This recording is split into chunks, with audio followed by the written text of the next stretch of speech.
आज हम एक ऐसी रहस्यमयी किताब के पन्ने पलटने जा रहे हैं जो कह सकते हैं कि सैकड़ों सालों के इतिहास को अपने अंदर समेटे हुए हैं। एक ऐसी डायरी जिसके बारे में कहा जाता है कि उसमें भविष्य, हमारा भविष्य पहले से ही लिख दिया गया था। तो चलिए इस 400 साल पुरानी भविष्यवाणी वाली डायरी की पड़ताल शुरू करते हैं। जब रोशनी का शहर अपना सिर खो देगा, तब राख से एक नया साम्राज्य पैदा होगा। ये शब्द किसी कहानी या उपन्यास से नहीं लिए गए हैं, बल्कि ये एक बहुत ही रहस्यमयी पांडुलिपि के एक अंश का अनुवाद है। सोचिए, इन शब्दों का क्या मतलब हो सकता है। ये पंक्तियां एक ऐसी रक्त रंजित घटना की ओर इशारा करती हैं जिसने लाखों लोगों की तकदीर को हमेशा हमेशा के लिए बदल कर रख दिया। जरा एक पल के लिए सोचिए, क्या ये मुमकिन है कि आज से 400 साल पहले किसी ने भविष्य की बड़ी बड़ी घटनाओं को देख लिया हो और उन्हें लिखकर रख दिया हो? ये सवाल हमें विज्ञान और विश्वास के बीच की बहुत ही महीन रेखा पर लाकर खड़ा कर देता है। और ये हम सभी के मन में एक सवाल तो जरूर पैदा करता है, क्या हमारा भविष्य पहले से तय है? इस पूरे रहस्य का नाम है क्रॉनिकॉन फ्यूटूरी। ये चमड़े में बंधी एक पुरानी, हाथ से लिखी हुई किताब है। और सबसे दिलचस्प बात, वैज्ञानिक जांच ने ये पुष्टि की है कि इसके कागज और स्याही वाकई 17वीं सदी के हैं, लगभग 1626 के आसपास के। इसके अंदर 100 से भी ज्यादा पहेलियों जैसी एंट्रीज हैं, या कह लें भविष्यवाणियां, जो सदियों बाद होने वाली घटनाओं की तरफ इशारा करती हैं। जरा उस दुनिया की कल्पना कीजिए जिसमें ये डायरी लिखी गई थी। वो एक ऐसा दौर था जब एक तरफ गैलीलियो अपने टेलीस्कोप से आसमान का नक्शा ही बदल रहे थे और जहाज अनजान महाद्वीपों की खोज में निकल रहे थे। और ठीक उसी वक्त कहीं कोई गुप्त रूप से बैठकर सितारों का नहीं, बल्कि खुद भविष्य का नक्शा तैयार कर रहा था। लेकिन इसे लिखा किसने? ये सबसे बड़ा सवाल है। क्या ये किसी दिव्य दृष्टि वाले साधु का काम था, या फिर किसी शानदार खगोल शास्त्री का जो सितारों की चाल से कहीं ज्यादा कुछ पढ़ रहा था? या फिर ये किसी ऐसे जीनियस का काम था जो इंसानियत के तौर तरीकों को इतनी गहराई से समझता था कि वो आने वाले कल के कामों का अंदाजा भयानक सटीकता से लगा सकता था? तो इस पड़ताल के पहले हिस्से के अंत में हम इसी सवाल पर आके रुकते हैं। क्या हम एक सच्चे भविष्यवक्ता की बात कर रहे हैं, या फिर इतिहास के सबसे बड़े धोखेबाजों में से एक की? इसका जवाब ढूंढने के लिए हमें सबूतों को और गहराई से देखना होगा। तो ये है हमारा पहला सबूत, डायरी की 27वीं एंट्री, 3/7 का वर्ष। एक ऐसी संख्या जिसे इतिहासकार 18वीं सदी के अंत से जोड़ते हैं, शायद 1777 या कोई और सांकेतिक संयोजन। लेकिन इसके बाद के शब्द हैं जो वाकई में सिहरन पैदा कर देते हैं।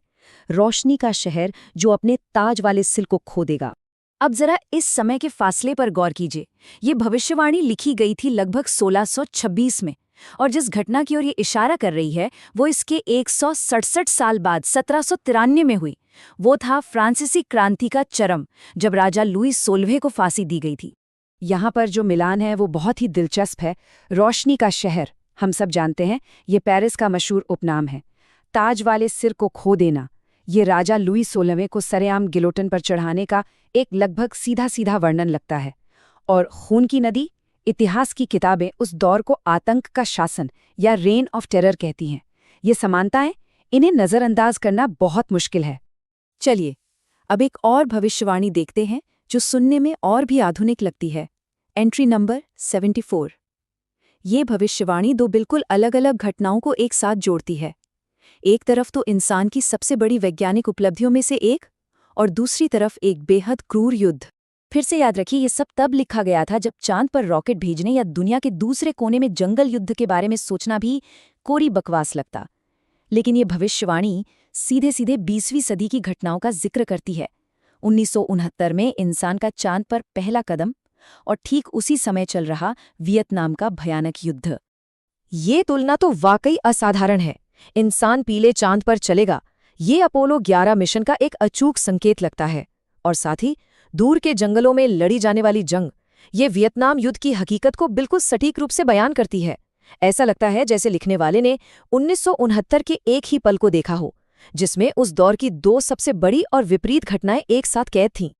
तो यहाँ एक बहुत जरूरी सवाल उठता है, क्या ये सच में भविष्यवाणियां हैं, या ये सिर्फ गोलमोल बातें हैं जिन्हें हम आज अपनी सुविधा अनुसार किसी भी ऐतिहासिक घटना से जोड़ रहे हैं? इस सवाल पर विचार करते हुए हम इस रहस्य के अगले पहलू की ओर बढ़ते हैं। देखिए, एक भविष्यवाणी तभी मायने रखती है जब उसे पढ़ने के लिए कोई मौजूद हो, और इसके लिए उस किताब का मौजूद रहना जरूरी है। क्रॉनिक ऑन फ्यूचरी का सिर्फ लिखा जाना ही कोई आश्चर्य नहीं है, बल्कि इसका 400 सालों तक बचे रहना ये अपने आप में एक चमत्कार जैसा है। जरा इसके सफर पर नजर डालिए।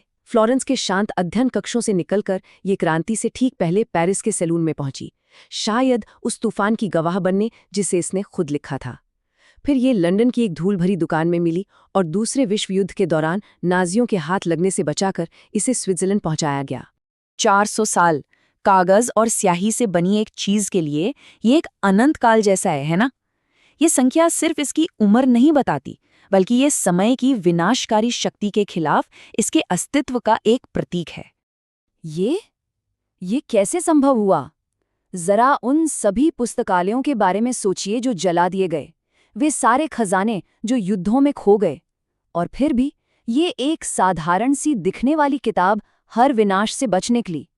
क्या ये सिर्फ किस्मत थी, या फिर इसकी रक्षा करने वाले लोग थे, वो पीढ़ियां जिन्होंने इसके राज को समझा और हर कीमत पर इसे बचाया? तो हमने इस डायरी की उत्पत्ति को देखा, इसके सबूतों को परखा और इसकी इस अविश्वसनीय यात्रा को भी समझा। अब समय आ गया है कि इन सभी सुरागों को एक साथ रखकर एक अंतिम निष्कर्ष निकालने की कोशिश की जाए। चलिए, इसे एक केस फाइल की तरह देखते हैं। इसके पक्ष में तर्क ये है कि कुछ भविष्यवाणियां बहुत ज्यादा सटीक हैं और कार्बन डेटिंग इसकी उम्र की पुष्टि करती है। वहीं विपक्ष में शक करने वाले कहते हैं कि इसकी भाषा अक्सर सांकेतिक है, जिसकी कई व्याख्याएं हो सकती हैं। वो ये भी पूछते हैं कि भाई, उन भविष्यवाणियों का क्या जो कभी सच नहीं हुई? क्या हम सिर्फ सफल भविष्यवाणियों पर ही ध्यान दे रहे हैं?